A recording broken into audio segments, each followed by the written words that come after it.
Hey, good morning, gang. I know long time no see. I wanted to do a 1 year surgiversary video, and I'm a few days late. I actually had my 1 year surgiversary on Thursday, the 16th. I am happy to report I am holding steady. I seem to, the longer I'm in maintenance, the more I seem to like bounce around like 3 pounds. So I would say I probably average about 150. Sometimes I'm 148, sometimes I'm 151, even 152. But I seem to stay like 149, 150. And that's where my body has evened out at. Exercise is virtually diminished for me just because I'm working 2 jobs and life is insane for me. So the fact that I can barely exercise and seem to maintain is definitely a bonus.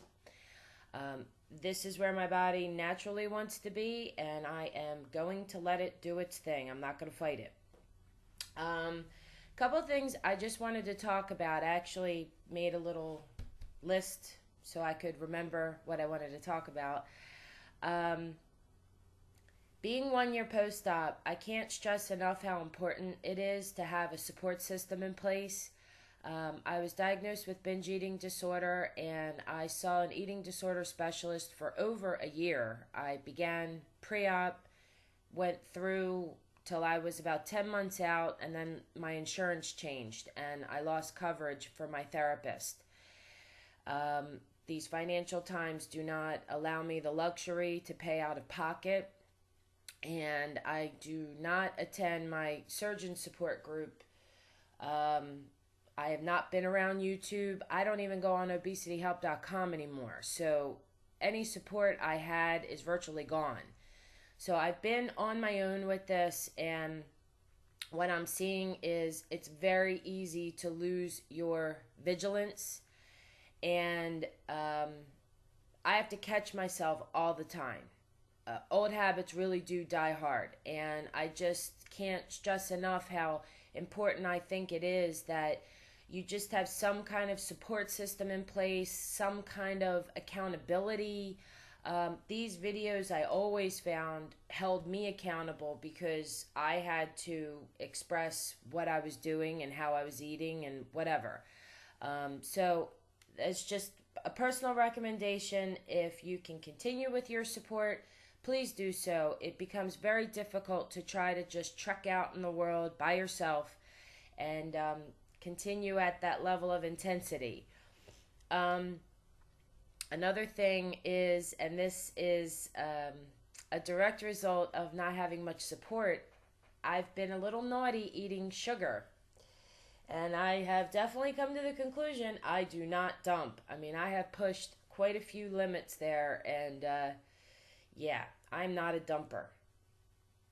The good news is the couple times I have eaten sugar, the world hasn't ended like I thought it would.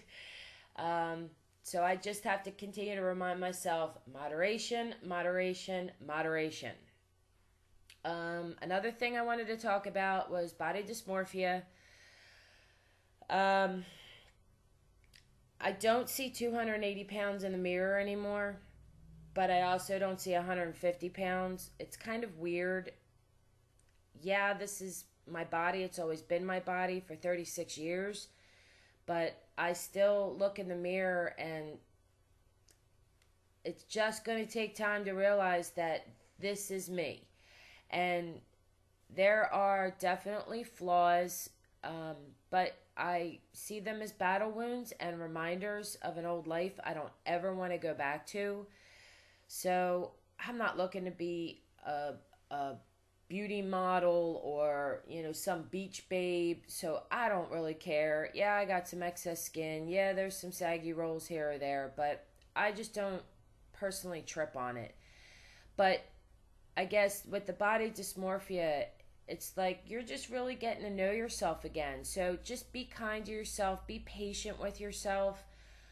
It takes time. I'm only a year out, and I know I probably need another few years in this body before I really look in the mirror and own what I see. So, sorry, I was just looking at my neighbors. It looked like they were coming to my door. Um, anyway, I know I need to be kind to myself and just give myself permission to not have a perfect body. It just is what it is. One other thing I wanted to talk about was confidence.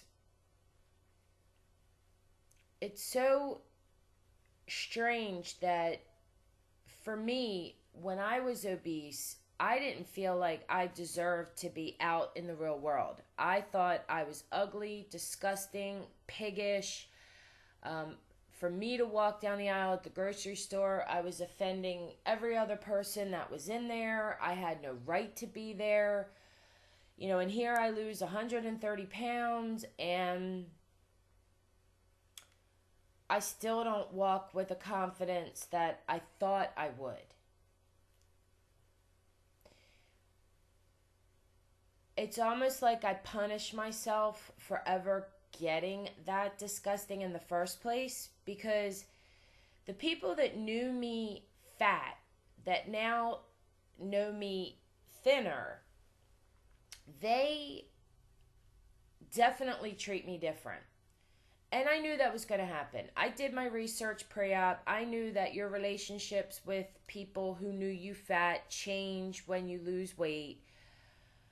The funny thing is that I meet a lot of new people in my life because I have 2 new jobs and I'm just constantly on the go, and I'm constantly meeting new people. And the funny thing for me is, here I wanted to forget about this old obese life. And it's like I wanted to lose that weight, put that part behind me. That was the depressed old Jody. Move on, fresh start. And I guess the funny thing is that all these new people that I meet, I can't help but feel compelled to tell them how fat I used to be and how much weight I've lost. It's like, if you want to know me today, you have to understand where I came from. You have to understand what I've been through. And it's not a pride thing. It's not like, oh, look at me, I lost 130 pounds. That has nothing to do with it. It is just that I feel that obese girl is such a huge part of who I am today. And if you want to know me today and be in my life today, it's important that you understand where I came from. I don't know if that makes any sense. And may I tell you, I am quick to tell people about it too. It's this compulsion that I have. But I think it just has to do with the confidence level. It's almost like I want to be excused for the excess skin around my belly. I want to be excused for the fact that, yes, I'm thin, but I don't have a perfect body. It's definitely something I will be spending lots of time working through. And I think it all links together. That body dysmorphia links with the confidence, links with how you interact with other people. I'll figure it all out. I may not have my therapist, but after 14 months in therapy with her, she's given me enough tools to work with that, if given a night off of work here and there, which would be nice, I'm sure I can wrap myself around it. So none of this stresses me out. None of this hinders me from having a happy life. Just some thoughts I'm sharing. So anyway, that is my story. I really don't have a whole lot else going on. I'm happy to be 1 year out. I'm happy to be complication free. I'm happy to be able to eat whatever I want.